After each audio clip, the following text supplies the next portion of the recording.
To me, it's ultimately stewardship. Yes, I love being healthy. I love being pain-free in my body. I love having no meds that I take. I love that. I have a commission. I have a calling. I want to be able to give and run and serve until it's time for me to go home. Not that I cut it short because I like peanut M&Ms too much. We know we have to fight battle for sexual purity. So many other ways we're careful about, we're conscious of. But the thing that's going to kill most of us, more than tobacco, more than alcohol, more than drug use overall, is bad food habits. And yet that's the thing that we just never talk about. We've got to warn, we've got to speak the truth because it is life and death. And something I learned early on, like when God set me free from drugs, and other ways where he's intervened in my life, I've learned when he's carrying you, don't play with it. When you're flying, don't play with it. When he's giving you supernatural grace, don't play with it because you don't get it all the time. And when you do, you don't want to abuse it. Welcome everyone to this episode. I believe today's topic is going to challenge many of you. It's also going to plant a seed of God's truth, hopefully leading to change in your habits and in your lifestyle. Here at our ministry, we have a group that we call Fast Forward Challenge Group. We regularly take time to fast. Every year we start with a 21-day fast, and many of you have been exposed to the teaching on fasting.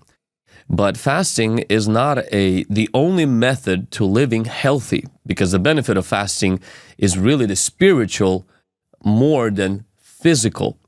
When it comes to the rest of the time that we don't fast, we have to have a biblical perspective and have a proper view on food. We know that food is a gift from God. We know that it gives us strength and also gives us satisfaction. And we know that gluttony is bad. It's an excessive ongoing act of eating or drinking. It abuses our natural desire for nourishment. It's overindulgence and overconsumption of food. And as I like to mention a lot of times, that many people have made stomach into a god. Their God is their belly. Their glory is their shame, like Paul says in the Philippians chapter 3, verse 19, and they set their minds on earthly things. And today I have the pleasure of having Dr. Michael Brown, who wrote a book. This is not a recent book, but I do believe this message is very relevant to everyone on the breaking the stronghold of food, conquering your food addiction. And he not only wrote this book, but he has a powerful testimony about this. And so I'm really excited to dive into this conversation. So Dr. Michael Brown, I'm so glad that you wrote this book, and I'm so glad that you're sharing this message. Oh, I'm so glad you want to talk about it. And you better believe it's absolutely relevant. My wife, Nancy, and I wrote the book, and every single day, it's a conversation we have with people asking us questions and wanting to know what we were able to do that brought about such a radical transformation. And I see your stories. Sometimes you're doing push-ups at your age, how busy you are, and you're showing off doing push-ups and seeing how you look and how you are. There has to be a secret. You were not always like that. What was your life like before you broke the stronghold of food? All right, so I weighed about 100 pounds more than what I weigh right now. I'm in the mid to high 170s now. I was in the mid to high 270s then at my worst. I loved the Lord passionately, served him earnestly, worked out intensely, and traveled around the world, did 2 hours of live radio 5 days a week, normally wrote about 5 op-ed pieces a week, always working on 1 or 2 books, traveling internationally and nationally, pushing, going for it. And yet, all these years, I was a food addict. All these years, I was a chocoholic. All these years, I was putting stuff into my body that was gradually killing me. I can't get into details, but in the years now of eating healthily, as different things came up, kidney stone or something, because which I got an MRI, we discovered that problems in my arteries, if I had continued eating the way I was 10 years ago, I would have been dead not long after that. I would not be alive today talking about it. That's how destructive it was. But I didn't know. I was willfully ignorant. So I had several headaches a week. I just thought, whatever, just pushing hard, maybe not sleeping enough. I had constant lower back pain. My cholesterol was as high as 240, but the bad was way up. The good was way low. My blood pressure was now high. It was as high as 149 over 103. And I had sleep apnea at that point, severe. Had to travel everywhere I went around the world with a breathing machine, a CPAP machine for sleeping. So I was committed, running hard, loving the Lord, but food addicted. My favorite meal was pizza. I grew up in New York, used to have pizza every day, sometimes twice a day, chocolate always. And I would try to break this at times. I did a 21-day water fast, just surrendering to the Lord, which sometimes only have sweets 1 day a month, and kept that up for months, but I'll always fall back. Would give up fried foods, whatever. So I was always fighting, but always losing. And ultimately, every few years, I put on a little more weight and didn't take it off. And I finally got to the point of tiredness that I said to Nancy, I don't think I can keep up this schedule. I was only 59. I say only 59, about to turn 69 and feel like I'm a 20-year-old. But I was only 59, and I said to her, I don't think I can keep up this schedule any longer. And she had never heard me talk like that, and it deeply concerned her. Now, before we talk a little bit about the theology of food and the importance of why this is spiritual, we're not just talking about here looking better, feeling better. There's actually a theology behind that. So if you can give us a teaser of, so there's a big shift that happened, which we're going to mention that in just a moment. How are you doing now? Oh, wonderful. Thriving. I have not had a headache for 9.5 years. Lower back pain, 100% gone. My blood pressure average is about 100/65. My cholesterol is about 135. The good is way up. The bad is way down. You don't travel with the sleeping machine? Don't need a breathing machine anymore at home or on the road. And I was working out with some 20-year-olds not long ago. And one of them just was a bit overwhelmed. He hadn't slept right the night before and hadn't eaten. And so he was a bit overwhelmed, and he was struggling at the end of the workout. And my wife said to me afterwards, she said, honey, you can't work out with guys in their 20s. It's not safe for them. So I'm thriving. I feel like I'm getting younger every year. I thought she'll say it's not safe for you. It's not safe for them. No, seriously. So I'm thriving. I'm blessed. I'm full of life, overflowing. It's amazing. So it's not just, and here's the thing. To me, it's ultimately stewardship. Yes, I love being healthy. I love being pain-free in my body. I love having no meds that I take. I love that. And I love being here for my wife, Nancy, and our kids and our grandkids. But to me, ultimately, Vlad, it's a matter of stewardship. I have a commission. I have a calling. I have a mission from God. I have more to give now than ever. As I'm older, hopefully wiser, more mature, I want to be able to give and run and serve until it's time for me to go home. Not that I cut it short because I like peanut M&Ms too much. So to me, it's ultimately a matter of stewardship. Wow. Thank you. Thank you for sharing that. That's so encouraging for young people like myself and as well as other people that are watching. Take us into that season. And you alluded to this, that you were exercising and you actually would try fasting, not for this, but you were fast and then you would actually try to go for a while without consuming junk food. Talk about the sense of impossibility, the feeling like it's just too hard to change the food that you eat. Yeah, so this is the deal. I would just tell Nancy, I can't take any more pressure. Like I'm under enough pressure it is. I'm constantly under attack on social media, tackling controversies, going day and night, constant deadlines. I can't take any more pressure. I'm great within this bubble that God's called me to live in, but you add one extra thing, can't have that, or on the road, don't eat this, skip this. It's like, I can't do it. And plus, what am I going to do? I'm flying around the world. I'm traveling 40 plus hours to India.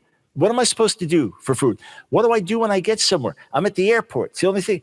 So I could not take the sense of extra pressure on me. Plus, when you've tried, people say to me, Dr. Brown, you're so disciplined.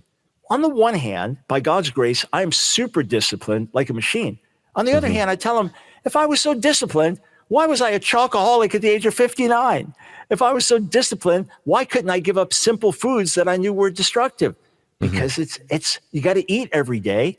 We're in a fast food society, and my body was addicted to it. It's that simple. And certain point, you think you're fooling yourself. However, here's my self-deception. I'm Mr. Positive. I'm Mr. Optimist. Today's good. Tomorrow's going to be better. So every day I would do the same things and expect different results. I'd get on the scale in the morning frustrated, like, oh, why didn't I lose weight? You didn't lose weight, stupid, because you did the same thing every day. But I would live in this kind of self-deception that it's going to fix itself. And when Nancy would tell me, you got to do something radical, I wasn't willing. What does 1 Corinthians chapter 6, verses 18 to 20, which deals with sexual immorality, have to do with how I eat. It's about purity, but you're also referencing about that in your book to food. Yeah. It's 100% in context about sexual immorality and purity, flee sexual immorality, etc. But it ends in verse 20 by saying, you were bought with a price, therefore glorify God in your body, in some translations, in your spirit, which are God's. So this body does not belong to me. My whole life does not belong to me. I've been bought with a price. I belong to him, to God. Jesus paid for us. That's one. Two, I'm to glorify God in my body. So let's say you had a very expensive car that was going to be involved in races, and that it was an official race car for Ferrari, and you put that in my care. I'm not going to put cheap fuel in that destroys the engine. I'm not going to forget the oil change. So there's a responsibility that we have as stewards. So am I honoring God with my body if I'm a glutton? Am I honoring God with my body if I'm willfully, knowingly eating things that are going to cut my life short or inhibit my ability to serve him? Am I doing my will or his? Because I'm bought with a price, so we live to do his will. Or are we doing his will with our diet or our will? Wow, that is so important, because many of us would take that verse and only apply it to sexual immorality. But when it comes to gluttony or overeating, sometimes, Dr. Brown, I, look to Christians and I say, we make fun of, or we condemn people who go to the bar when they are overwhelmed and when they deal with stress. But we somehow justify that we run to the fridge. And, we look to the taco to be our friend, to be our comfort food. And we have this unhealthy relationship with food where we use it to comfort ourselves, especially when we're stressed out and anxious, and not realizing that we are hurting the temple of the Holy Spirit. Now, you mentioned also in your book in 1 Corinthians chapter 9, verses 4 through 27, where Paul deals with spiritual discipline. And though it's about spiritual discipline, it's not about food. But how does that apply to our eating as well? Oh, it's really, so verses 24 to 27 in 1 Corinthians 9 are about discipline in all things. So Paul says, don't you know that those who run in a race all run, but only one receives the prize? So run so as to receive the prize. Then he says, those who compete in the games. So in Corinth, they didn't have the Olympic Games, but similar kind of games there. Those who compete in the games go into strict training. So you know how an athlete lives, and the self-denial and the pushing themselves, because they're Olympic athletes and they know every little millisecond or bit of strength, or it's all going to make a difference in the race. So they do it, for an earthly crown. But then he says, but we, meaning we do it for a heavenly crown. Now, we often just emphasize the difference between the earthly crown and the heavenly crown. But Paul's saying they are disciplined in all things. Why? To win an earthly crown. We are disciplined in all things to win a heavenly crown. That's why he says, I subdue my body, because I don't want to be a castaway after I've preached to others. So this is about discipline in every way. It's not saying you need to be a weightlifter, a bodybuilder. It's not saying that. But it's saying just as an athlete, to win their race, to win the prize, is disciplined in all things, so also are we disciplined in all things. So we know we have to fight battle for sexual purity, massive battle in our culture with porn and everything else. We have to fight the battle for discipline in other areas of our lives, not wasting time, watching the words that we say. So many other ways we're careful about, we're conscious of. But the thing that's going to kill most of us, more than tobacco, more than alcohol, more than drug use overall, the thing that's going to hurt most of us, cause most diseases, problems, is bad food habits. And yet that's the thing that we just never talk about. And it's important I say this. I have no condemnation for those who struggle, because I struggled 59 years and I loved Jesus during that time, and he used me. And I know how hard it can be and how many are frustrated. So there is no self-righteousness, compassion. Truly, I live with this deep sense of gratitude. God, you just helped me. Nancy really, really prayed and cried out to God for me. I prayed as well, but she really felt this burden. She knew my life was being threatened, really prayed. All I can say is God had mercy. So I have no condemnation to others, but we've got to warn, we've got to speak the truth, because it is life and death. You mentioned 8 things that we have to realize and accept, where we have to shift our mind about food. What are those 8 things? All right. So the list in our book, Breaking the Stronghold of Food: 1, overeating is sin. Jesus forgives that. Jesus died for it, but recognize it's sin. I don't mean one time in 10 years you had a special family meal and you overate a little. That I'm talking about the habit of overeating or overindulging the flesh. It's a sin. Jesus died for it, but it's a sin. A second. Do you have a measurement, Dr. Brown, where you would know that it's like where it's overeating? For me, it's really never an issue anymore because I only eat certain amounts of food. And when I have massive salads, it's hard to overeat a salad. But I would say this: if the way we're eating is keeping unnecessary weight on us, if the way we're eating is producing health-related problems, if the way we're eating is causing weight gain above our ideal weight, then that eating is sinful. Along with, if you're stuffing yourself just because it's so good and you know that you're about to fall over, that's the obvious. But eating that's not healthy, I don't just mean the nature of the foods, but the amount of the foods, that would be sinful. Then, so fat does not define you. Many times we just get so much into body image and we get stuck in that and we can't get out of it. So maybe you're a glutton, maybe you're fat, maybe you struggled for decades. I was not a glutton as much as an unhealthy eater. Nancy was self-confessed glutton, but that doesn't define who you are in God. So get a healthy view of who you are in God, and then that can help change the habits and exterior. Third, critically important, understand you're an overcomer in Christ. Yes, this is a stronghold, but Jesus in you is greater. When Jesus instantly set me free from drugs, December 17th of 1971, and I said, Lord, I'll never put a needle in my arm again, which was shooting heroin and speed and cocaine and any other drug I could put in my arm. When I said, Lord, I'll never put a needle in my arm again, I was instantly set free from that moment on. When it came to foods, I went through 3 miserable days of withdrawal. Miserable. The third night, I cried out and said, God, you set me free instantly from drugs. Surely the power of your spirit is more powerful than a chocolate glazed Dunkin' Donut. So help. So we are overcomers. 4, grace empowers you to live above sin. The same grace that helps you say no to adultery, the same grace that helps you say no to gossip and lying, the same grace can help you say no to unhealthy eating. Next, freedom through obedience is a choice.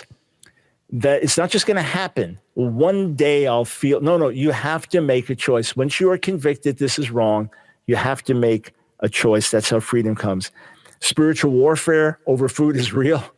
I had a caller the other day, Vlad, and he said, I'm trying to witness the power of the Holy Spirit in my life, but sometimes I don't have enough will to say no to a cookie. I said, well, that's not the easiest one.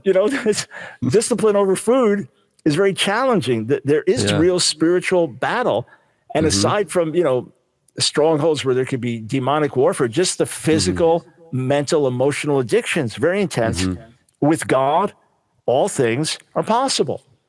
I'm living, look, we're not talking a day here. We're talking almost 10 years now, well over 9.5 years, thriving by God's grace. And here's the deal, no exceptions. In 9.5 years, I've not had an M&M. I've not had a donut. I've not had a slice of pizza. I've not had a French fry. It's just, I've been free. I'm talking about clean eating, living by God's grace. And then lastly, healthy eating is cooperating with the Lord. I had heart conditions that came to light after I got hit with COVID. Right towards the end of COVID, I got hit with it, found out that I had serious AFib and I'd been having it for some years. Didn't realize it when they did all the checkups on me when I was in the hospital for a night. They found that, one part of the heart was badly developed. So that was all the result of decades of unhealthy eating and probably the sleep apnea also. So I had this procedure called an ablation, over a year and a half ago. So everything's been perfect since then. I felt God gave me a brand new restart. But I regularly check for AFib. I don't believe I'll ever have it again, but in being conscious before God, because by doctor's recommendation, I don't need to take any meds or anything. I'm good and clean. My lifestyle's great. But out of conscience before God, I check most days. And every day I see just the even heartbeat. And I think, what a miracle. this thing that God created. I have very little medical knowledge. Nancy's much deeper in it than I am. But the way he made the body, the intricacy, it's so extraordinary. And you put the right things in, you get the right results. You put the wrong things in, you mess it up. It's like, no, cooperate with the Lord. Your life will be so much more enjoyable. You'll bear so much more fruit. You'll honor the Lord so much more. So we're cooperating with him as we do this. You know, it's interesting that a lot of us, especially in the charismatic Pentecostal circles, we believe in the power of healing and divine healing, but so many people have not discovered divine health. Yes, sir. Obeying God's word, obeying some of the common sense things. We're not just talking about something super complicated, common sense things, and seeing how believers live today, even myself included. In this area, I need a lot more improvement.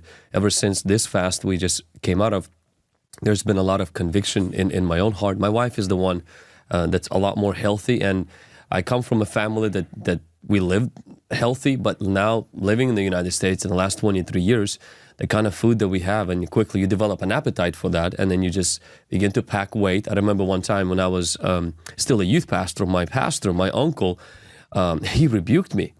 He said, you're growing fat. And I'm like, what kind of a correction is that? I'm like, he should be talking about my heart, not about my weight.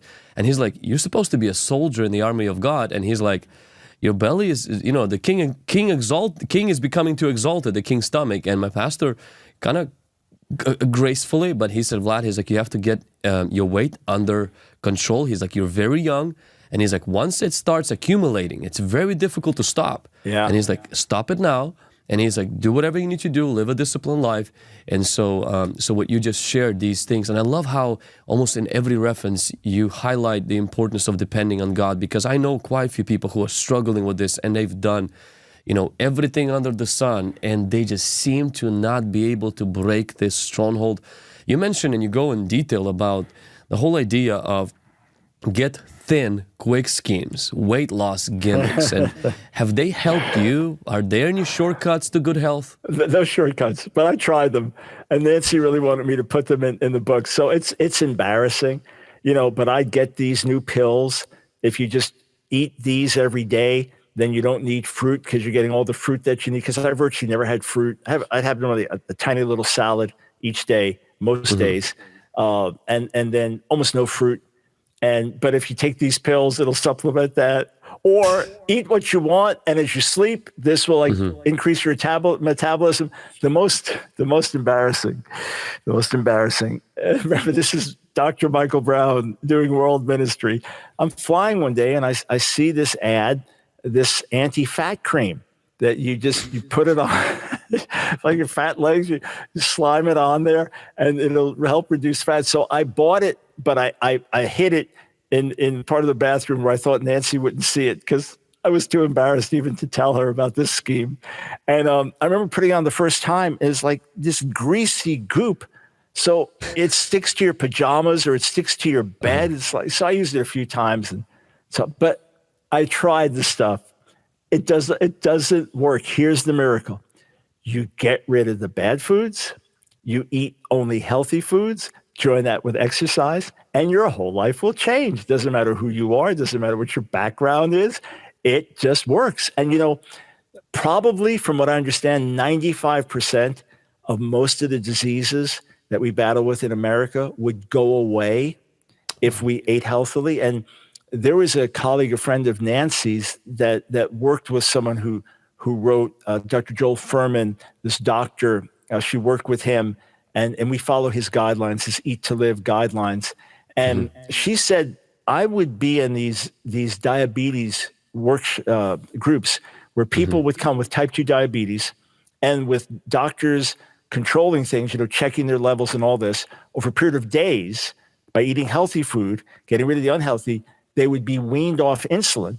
And by the end of this retreat that they were at, they were insulin-free and could be insulin-free for the rest of their lives. She said, I saw more people healed of diabetes during that than I saw in my entire life being prayed for in charismatic churches. We're talking about type 2 diabetes.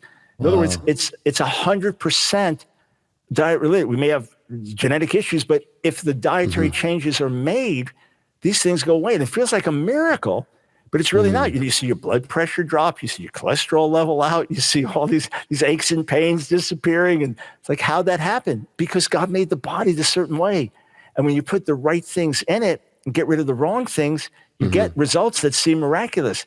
There are no shortcuts. Give it up. Give up the idea forever. I used to think reading a book about dieting would change things, just as if reading it, something magical would happen. And it's a myth. We live in self-delusion because we love our food. And in your book, you talk about the diet mentality versus permanent life change. Yeah. And now, what triggered that life change? It's a radical life change. You've tried this before, but on Sunday, August 24th, 2014, Yep. Was it just one thing, or was it a series of events that led up to this key decision that happened on that August 24th? It was a series of things, but it happened suddenly. What happened was, on the one hand, Nancy really got burdened. She had changed her own life prior to that. She was different than me. For her, being fat paralyzed her. She didn't want to leave the house. She didn't want to be around people. She didn't want to do stuff. It just paralyzed her. And she was just achy from head to toe. For me, it didn't stop me from anything, except I was killing myself, but it didn't stop me from doing anything. God helped her. She had been, for decades, reading about nutrition, different things. She'd go on these binge diets. She'd lose a lot of weight and then gain it back. And each time gain back more, and it would be worse the next time. And when she read Dr. Furman's stuff, the lifestyle change, the logic behind it, the nutritional strategies, she knew was the right path. She made the radical change. And then she got really burdened for me. She began to pray earnestly and cry out to God and ask God to give her creative ideas. Because my other problem was, I'm bold. I've literally preached to crowds where my life was being threatened, and I've done it without hesitation. But if you put new foods before, I was like a wimp. I was terrified of new foods. So I was really weak in this way. She was praying. I didn't even know how earnestly she was praying. And she knew I'm a walking time bomb. I'm a walking time bomb. I have high blood pressure. It's the quiet killer. I'm a walking time bomb. On my end, I was embarrassed by being overweight. Nobody talked to me about it because I'm almost 6'3". I carried it a bit better. But the fact was I was obese, and it bothered me. Now, it was only little by little as years got on that I got as heavy, but I was always 20 pounds, 30 pounds, 40, 50 pounds higher, and then it got higher. So I preached a message to myself about acharit, which is a Hebrew word talking about the final consequences, that the end. And I said, what if the end result of your life is you just get some stroke and you're paralyzed for years, you can't communicate because you abused your body? Or where is this going? What happens if you hit 300 or 3? Where does this end? So I had prayed about this on and off for decades because it bothered me, but I was never willing to make the radical changes that I needed to make. And I always thought, I'll just cut back on this, I'll cut back on this, I'll cut back on this. And it never worked. And so what happened was, when I got to that point of weariness, and I said, I don't know that I can keep up this kind of schedule, that really concerned Nancy. And something else happened. So I believe it was the accumulation, especially of her prayers and mine added in, where I just sat down with her and I said to her, my plan is not working. That was a code for us. Quick story. Maybe 15 years earlier, she'd said to me one day, hey, honey, I think you put some weight on. She's just concerned about my health. That was it, not a vanity thing. And I said, yeah, I have, but don't worry, I have a plan. She goes, oh, okay. Well, 6 months go by, and she said, hon, I don't think you lost any weight. I said, no, I haven't, but I have a plan. And she said, oh, okay. Maybe 6 months, a year goes by, and she said, hon, I think you've put weight on. And I said, no, you're right. I have, but I have a plan. And she said to me, your plan is not working. So I sat her down that night, and I said to her, my plan is not working. And she said, okay, I'm taking control of your diet. No food passes through your lips without my permission. And that was the beginning. Wow. Because she's already been on that journey before you. And she's a total realist. She's a total truth teller. She hates excuses. And she knew the path I needed to take. And I encourage everybody, though, be honest with God. Tell him, I can't do it. I'm weak. I can't do it. I can't do without my steaks every day. I can't do without my milkshake. I have to have. Be honest and say, God, I need help. And if did you have that moment? I can't moment where you broke down and cried, and a realization that you had to make a radical decision? Was it that night? No, it was not that night. Here's what happened. And Nancy also urged me to put the I can't story in the book. And for all the readers, her contributions are by far the best. But anyway, so initially I had to renew my mind. So first thing was break the addictions. That was 3 days. And then after that, the addictions were broken. That the deep craving, you have to have it, and feeling weak and sick. So that disappeared. That's number one. Number two, I had to change my mindset.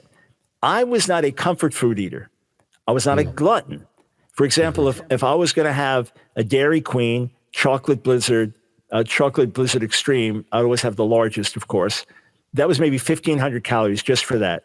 So I would skip lunch that day to make up for it. You know, I was disciplined in my bad eating. But what happened was this. I processed that food was my reward. I push hard. I'm going day and night. As I'm sitting writing for hours at night, I'm going to munch on jelly beans and pretzels. When I'm on this flight overseas, I love the pretzel rolls. I'm going to get as many as they have. When I'm at the airport, well, of course I can eat what I want. I'm at the airport. So I realized, you preach all day, maybe a busy Sunday, morning service, night service, you go back to the hotel. Well, I'm not going to watch something unclean. I'm not going to do drugs or drink, but I can eat. So I realized food was the reward built in to everything that I had. One day it dawned on me as I processed this. I thought, as our grandkids were little, why would I want to take them to a family-friendly movie if I can't have chocolate nonpareils and butter popcorn? And I said to myself, you don't go to the movies with the grandkids for the food. You go to have fun with the grandkids. And I realized, no, food reward is built into everything. So I had to change my thinking that food is the fuel for a healthy life, and the healthy life is the reward. Because after all, in the course of a day, in terms of actual hours, how much time do you spend eating? Even your favorite restaurant, your favorite meal, how long is that? But you live 24/7. So that was the first change. Food is the fuel for a healthy life, and the healthy life is the reward. And then my coming to the end of myself moment. It's about 3 weeks into this. Now remember, this lifestyle, there's no dairy, no flour, no sugar. In those days, I would have a little grilled meat once a week. Now I hardly ever have it, even for months. But anyway, so we don't have any bad stuff in the house. I come home, do my radio show, take a nap, and I got to teach a night class at our ministry school. And I wake up with a craving for something sweet. Now remember, Dr. Furman says sweet tooth, that's good for fruits, natural sugars that you have in fruits and things. I just need some fruit. I can't find any fruit in the house. Somehow we were just out. So I think, okay, wait, I got to get to class. I don't have time to go to the grocery store and walk. Oh, wait, there's a convenience store I'm going to pass on the way to class. Maybe they have some fruit. Now, I had never once gone into a convenience store looking for fruit in my life. Maybe they got like little pieces of watermelon or something. So I go in there, they don't have it. It's like, oh gosh, I got to eat something. I got to teach a class. I thought, wait, there's one more convenience store on the way. I go in there, I can't find anything. I remember Nancy said, don't get juices. They've got all kinds of other sugars and you don't want them. So I see naked juice. I think maybe this is better. Maybe this is healthier. So I get one of those. I drink half the bottle and I hit bottom. Now literally, Vlad, I'm sitting in my car. I'm literally 5 feet from the building where I'm going to go in and teach my class on Jesus Revolution, right?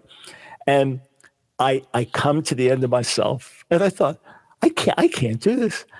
Or you're going to live the rest of your life and never have a slice of pizza. You're going to live the rest of your life and never have a bowl of chocolate ice cream. You're going to live the rest of your life trying to find a convenience store with some fruit or living on some juice. And suddenly I broke down in the car. This is literally 2 minutes before class. I am in the car, sitting outside, crying, God, I can't. At the same time, in my mind's eye, I saw myself looking down, laughing at me, at the pathetic weakness that I was expressing, and realizing this is healthy. You're coming to the end of yourself. God's strength manifest in your weakness. You need to come to the end. I can't. And then his grace will rise. And that was it. I never had a crisis like that ever. To this day, I had one or two times where I was like, oh man, I'm at this airport 7 hours and there's nothing here at the whole airport that I can eat. And I didn't bring my healthy snacks with me and so on. And like a little frustrated, but that's it. That one crisis was it. But sometimes we have to go through that. We hit bottom, we come to the end of ourselves, and then God's grace rises. And I'm telling you, I've ridden that supernatural wave. And something I learned early on, like when God set me free from drugs, or maybe 20 years ago set me free from Diet Coke. I became a Diet Coke addict, and he set me free from that instantly. And other ways where he's intervened in my life, I've learned when he's carrying you, don't play with it. When you're flying, don't play with it. When he's giving you supernatural grace, don't play with it, because you don't get it all the time. And when you do, you don't want to abuse it. Wow, I'm already getting convicted thinking about, I just came from Florida last week and what I just ate on the airplane. Lord have mercy. If we can go to the Esau mentality.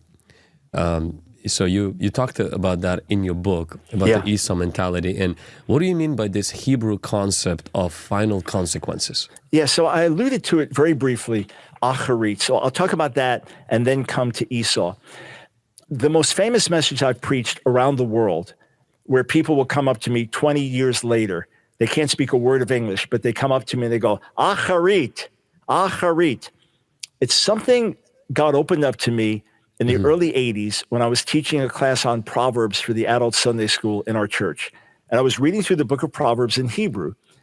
And I was struck by the fact that this word acharit occurred a disproportionately high amount of times there. About 1 out of every 5 occurrences of acharit in the Hebrew Bible is found in Proverbs, which is disproportionate because Proverbs is small size of the whole of the Hebrew Bible. I knew it, for example, Isaiah 2, ba'acharit hayamim, in the end of days. It can mean that. But the root comes from a Hebrew word having to do with back, that which is behind, that which comes after. And the concept is, it's that which you cannot see from this perspective. It's in the distance. It's in the future. It's the end. It's the final consequences. It's the final result. So throughout Proverbs, you have these warnings, like Proverbs 19:20. Listen to counsel so you can be wise in your acharit. Or the man in Proverbs 5 who's seduced by the smooth-talking woman, and he doesn't realize her acharit is death. He doesn't, and now in his acharit, he's groaning as he's dying of some sexually transmitted disease and thinking, I destroyed everything. I lost my wife, I lost my reputation, I lost everything I had. For what? So I've preached that to myself over the decades. I've preached it around the world, especially in the context of warning about sexual sin. But it's the same with drink. Proverbs 23, the wine in the cup looks so good, goes down. Oh, I need that.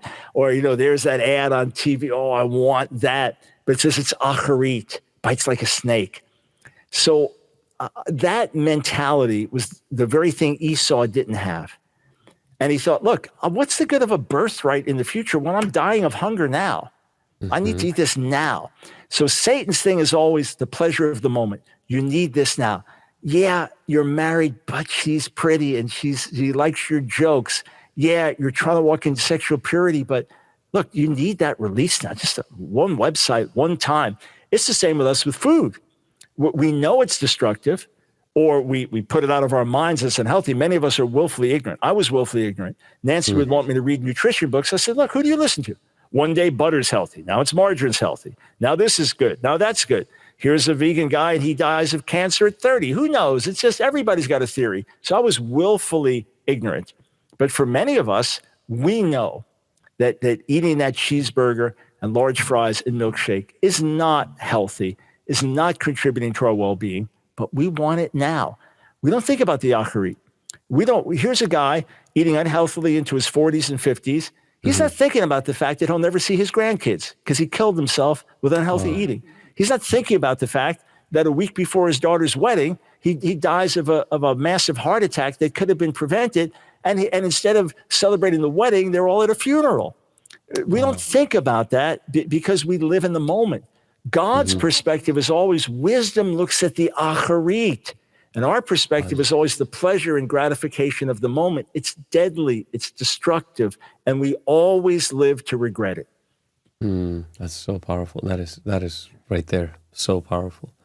You mentioned also in your book, and I think it's important to allude to this, about Song of Solomon, chapter 2:15, where it talks about the little foxes that spoil the vines, and now you mentioned about the naked Jews, the little foxes that spoil the vine. Can you speak about that in terms of food? What are some of those little foxes you stayed away at first in the beginning from, and what does it mean in regards to overcoming the stronghold of food?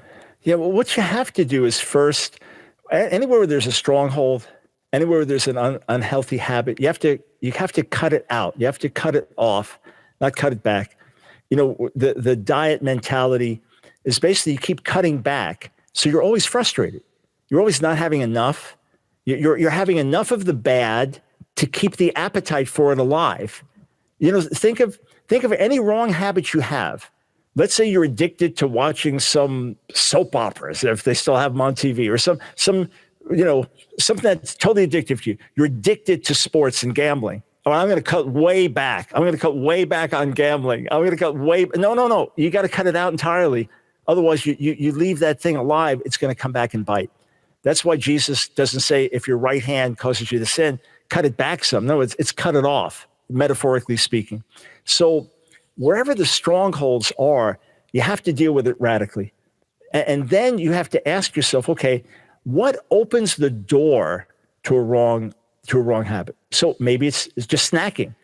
Ideally, you don't snack. You eat when your body needs food, and then you learn to just go without it. Sometimes even healthy snacks. Like years ago, I ended up putting on about 20-something pounds over a period of years just by eating too many raw nuts and by eating things instead of chocolate, some healthy stuff I eat that tastes like chocolate to me, but it's just all healthy.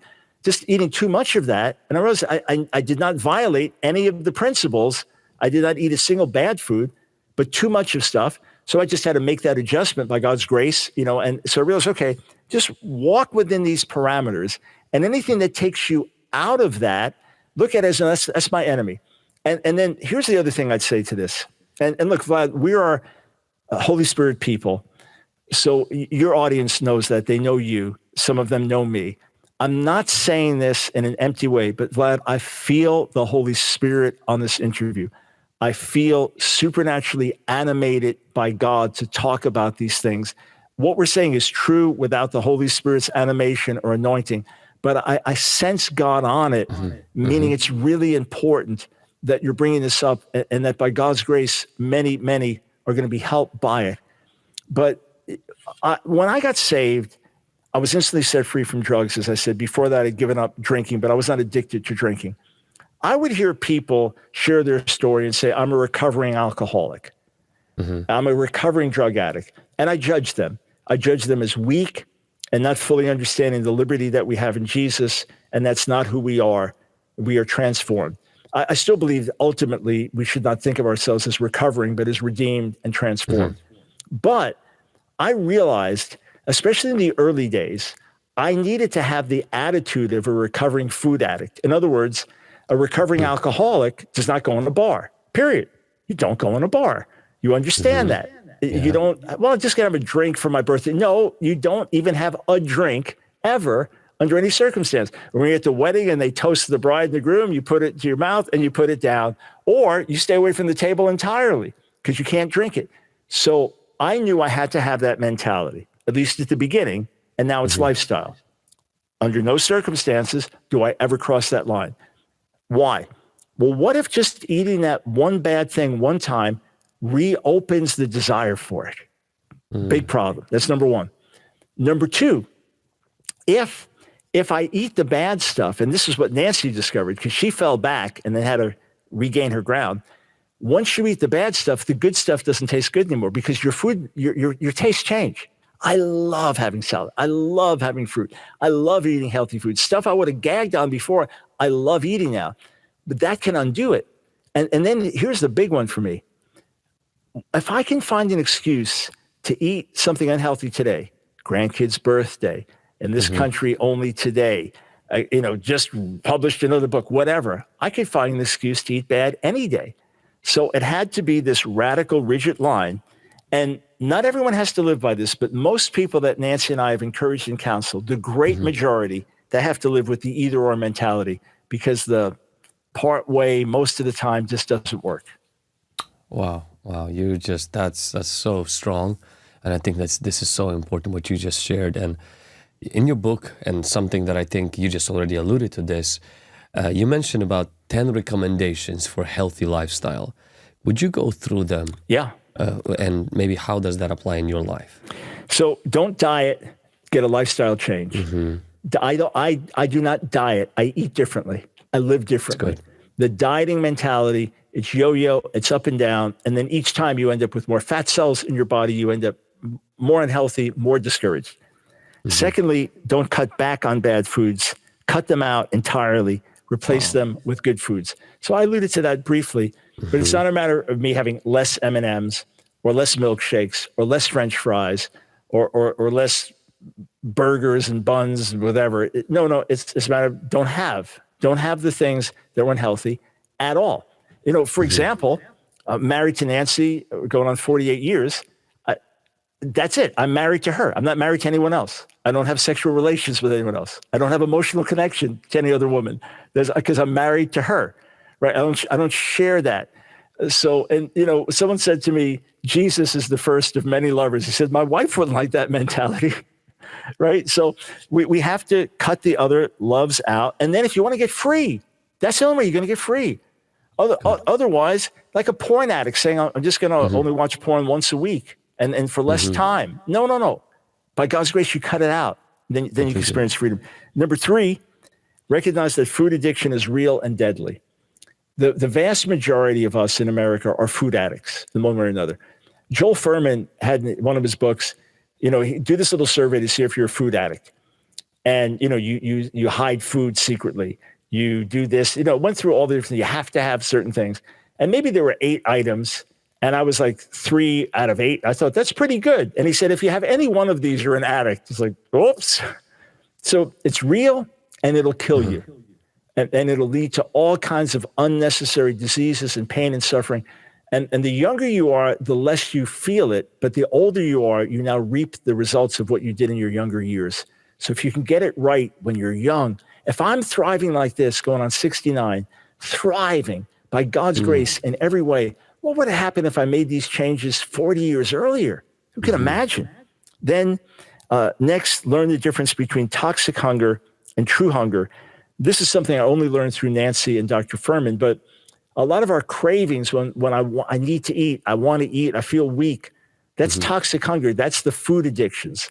That's the bad stuff crying out for more. And again, I know very little about nutrition, but I knew enough to realize when I fast, I only realized this 10 years ago, when I fasted, I'd always have misery the opening days and headaches, and it's terrible. When I did 21 days on water, the first week was miserable every day, all day. I didn't realize that was because of toxins leaving my body. So when I went through the withdrawal, getting rid of the bad foods, I realized, okay, all this bad feeling, yucky, that's the bad stuff leaving my body. So a lot of our hunger is not real hunger, it's toxic hunger. Don't snack between meals. Bad habit. I've fallen into it with healthy stuff. And you end up, again, it's a lack of discipline, and it opens the door, and your body will get used to it. Once you, with God's grace, get in the good habit of eating the meals as you need each day, you get used to it. It becomes a lifestyle. Recognize unhealthy eating may be a sin to you. That once you see these things and hear them, you may have to think differently. And I was at a pastor's breakfast in Queens, New York one time, and I was talking to one of the pastors. I said, it's like we made a deal with the devil to kill everybody young. You just look at what's being served here. Every kind of unhealthy pork thing and greasy this and greasy that and heavy calorie. It's like, no wonder we're so ineffective. We're too fat to fly, right? So for many, once you become clear on it, unhealthy eating is sin. Identify the main psychological reasons you overeat. For me, as I said, food is my reward. For others, it's what you do for comfort. For others, aside from gluttony, there can be other psychological, emotional reasons. That helps to understand that. Yeah. Understand food is the fuel for your life. It's not the reward of your life. It's the fuel for your life. Realize exercise is not a substitute for changing your food habits. That's good. I worked out heavily. I worked out very intensely when I was fat, and I could compete with guys younger than me. But still, Nancy used to say, "You're crazy doing that. With you're going to hurt yourself doing that." So exercise is important, but it's way down the list of what matters. And then lastly, resolve to change today, because tomorrow never comes. Maybe the change starts with honest confession to God. I'm weak. I'm a food wimp. Look, you may be a pastor with a ministry that reaches millions every month, and you're a food wimp. I was, in the eyes of many, a powerful man of God, and I was a slave to my stomach, a slave to sweet, a chocoholic. Man of God, preaching the gospel, preaching purity, seeing people set free, and I myself was a chocoholic. So that's the reality, but God knows. He's incredibly merciful, incredibly kind. He used me in my fat days. He uses me in my thin days. It's all his grace. But start today. Realize, okay, my plan's not working. Forget the new, I'm going to have to do something radical. And I'm not willing. Start there. I'm God, but I'm not willing. Or I need help, or I don't know the way. Start today. Then our book, Breaking the Stronghold of Food, we have lots of other recommendations. Here are free websites to go to, or YouTube channels where people will talk about it, and healthy recipes. Here are other guidelines. Here's Dr. Furman's literature. And then hopefully with our inspiration and armed with these practical steps, folks can make it. And boy, when I run into people, I was out preaching the other day, and a woman came up to me. She said, "My husband read your book. It changed his life. He's lost 50 pounds. He's a new man." I was preaching another day, just a couple weeks ago. Pastor says to me, "There was a golf pro, heard your message a year ago, or 2 years ago, where I happened to speak about food, one message." He said he got so convicted. He was 75 pounds overweight. He's lost the weight. He's a new man. So it's awesome. And then I was a type 2 diabetic. I thought I'm going to die and leave my kids behind. And now I'm healthy and thriving. And so it's gratifying. Dr. Brown, man. I'm really believing that this is going to create a shift in people's lives. You have a way of shifting things. I remember I was recalling my vacation a few years ago, reading your book on I'm Not Afraid of Antichrist, and that changed my perspective on tribulation, and that just kind of reworked that. And after that, when I interviewed you, so many people's lives after that, their perspective changed, because a lot of this is also a shift in their mind about food. And what is, just a personal question, what does your eating look like now? What do you eat now? So I normally start late morning because I'm a late night person, but I will either have some fruit, so some berries, an apple, maybe a couple of nuts. So I'm very exact in terms of what I have with raw nuts. And then a day like that, I'll have a chocolate protein shake. I mean, it tastes like chocolate. It's not chocolate. Protein shake. Other days, I may have overnight oats, which I only started doing the last few months. These overnight brownie oats, again, tastes like chocolate brownie to me, but it's not chocolate in it. So I'll have that, and then some fruit. And then late afternoon is my biggest meal. So I have a giant salad. I take like 5.5, 6 ounces of greens, say romaine lettuce, put that in. Nancy makes cruciferous, so that's like broccoli and kale and cabbages and things like that. I put that in, and then tons of tomatoes and cucumber and peppers and onions and flaxseed, things like that. Some raw pumpkin seeds and sunflower seeds, but all very exact amounts. But it's in I take a 4-quart bowl and I fill the bowl, and then a healthy salad dressing. I also have no oil in my diet either. That's a more recent step that I taken to eliminate any oils, even from dressings. So a super healthy dressing. In the early days, Nancy would make them. And then after that, some more fruit. And then like early evening, then I'll have maybe a veggie burger, so no oil, on Ezekiel bread. And then something that tastes like a chocolate bar to me, but it's like one of Dr. Furman's. It's super healthy content, sweetened by dates and other things. Or I might make myself a pseudo pizza, which is like on Ezekiel bread pita with a healthy red sauce, almost no sodium in it. And then I used to use a certain type of fake cheese called dye, but it had oil in it. So I used something else. I think it's called Table Tasty. It's a powder that tastes like cheese. I may have that, and then maybe a few more nuts. And when you travel, do you just bring some food with you? Yeah. So we tell everyone I'm on a special diet. So everyone knows that. I'll also have like a certain amount of these healthy crackers, but a limited amount, mixed in with some of the meals, et cetera. So that's the basic life flow. So we tell them I'm on a special diet. We used to tell them to stock my room with literally peanut M&Ms, pretzels, and Diet Coke. So now the room is stocked with fruits and some vegetables, and then sparkling water or water. That's all I drink is either sparkling water or water. And then for meals, they'll just have giant salads ready for me. So I travel with my organic raw beans. I forgot to mention that. I get a lot of protein from that. Organic raw beans with no sodium. I travel with those. I travel with a little strainer that I strain things with. And then I may bring the healthy crackers with me and some of the healthy nuts. And then my, the vitamins and things like that I take, the supplements. Yeah. So that's what I travel with. And when I go on a long trip, like multi-day, then I'll have my, take a giant salad with me, the healthy snacks. And then maybe one of those days I may have a little meat, grilled meat, if that's what I can get, one day on the road.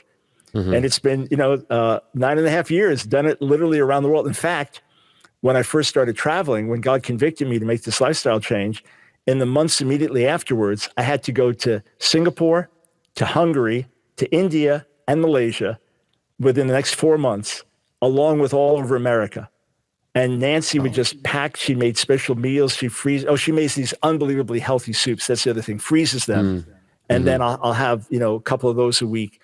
So I travel with some frozen stuff sometimes if it's overseas in like a container with little freezer things in it, and then just put it in the fridge when I get where I'm going. So yeah, I have to make choices, but it's easy. It's total. It's like packing my bags. And think of this, you put a little extra time and effort into your diet, the energy you have, the life you have, the strength you have, the vitality, your day is so much more vigorous, so much more energized, so much more healthy that you get all that time back 10 times over. Wow.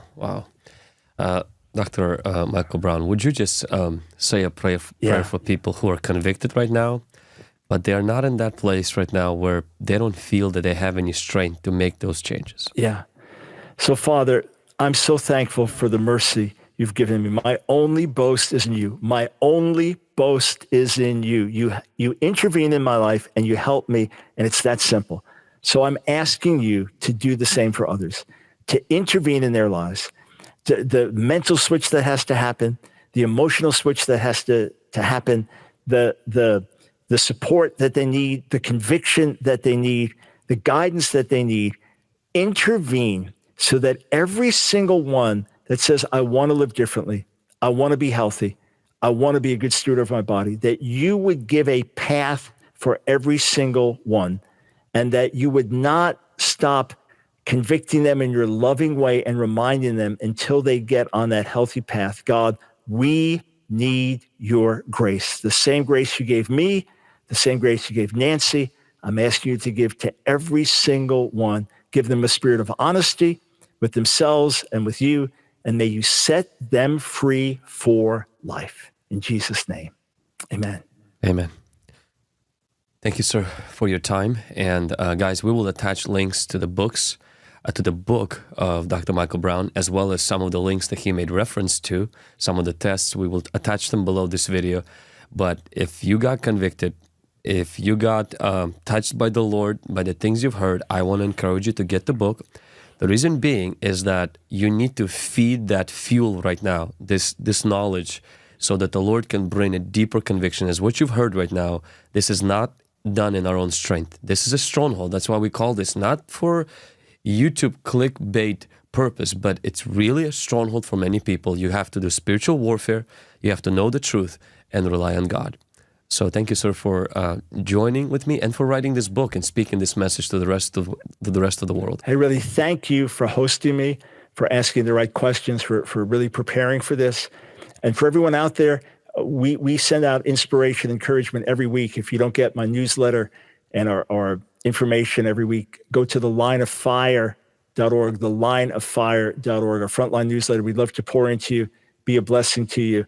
And know that even though I don't know you that are watching, we carry you in our hearts. We're rooting for you by God's grace that you can do it, you can make it. And really, thank you, Vlad, for taking the time to do this and giving us this platform together. Thank you.